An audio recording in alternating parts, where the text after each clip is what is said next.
Koplytėlė Kauno savivaldybėje įrengta tam, kad prireikus valdininkai ir politikai galėtų skubiai atgauti dvasinę pusiausvyrą. Tačiau panašu, jog skubiai gali nepavykti, mat koplyčios duris užrakintos.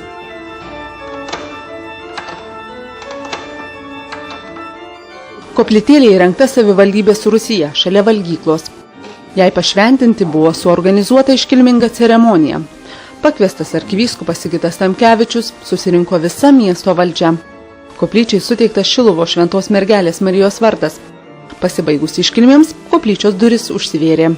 Kaip patekti į maldos patalpas panašu nežino ir patys valdininkai. Prie durų turi būti išlikti, kur raktas, jis atėjo, nerado, dar nėra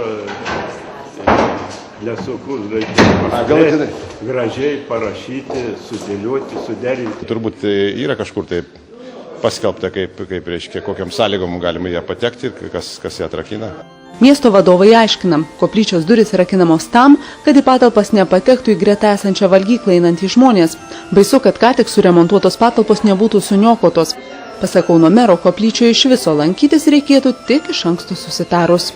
Jeigu kas paprašys, tai visada atrakins, jeigu bus reikalas, taip suprantu. O tai ten pasklydęs, kas nors į valgyklą eidamas ar taip toliau, tai gal ir nėra reikalo, kad vaikščiotų.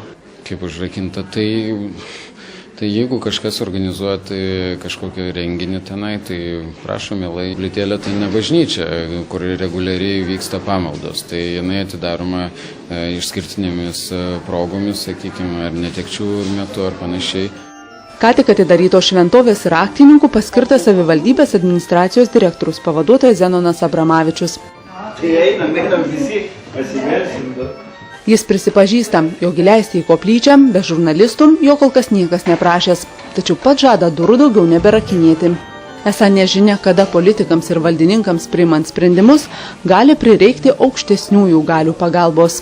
Jie labai sunku, tai kad jisai dirbdamas nesukeltų dar daugiau rūpesčių savo ir kitiems, nes, kaip žinot, jeigu išbalansuotas žmogus išvestas iš pusiausvyros, o tokių būna ir administracijų, ir tarp politikų tarpo įvairius ten ir politinės sukūrėjai, ir administracijos nesėkmės, tai žmogui, kad paprasčiausiai jisai pagalvotų, pabūtų ir tada jis nusiramintų ir jam geriau darbas sektųsi.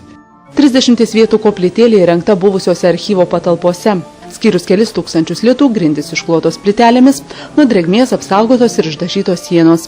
Miesto valdininkai turi planų, jog koplyčioje ne tik bus aukojamos šventos mišios, bet ir teikiami kiti sakramentai. Svarstoma, gal čia susituokti panorės ir vienas kitą pamilusių valdininkų pora. Reporterė Kristina Karlonė, Kaunas.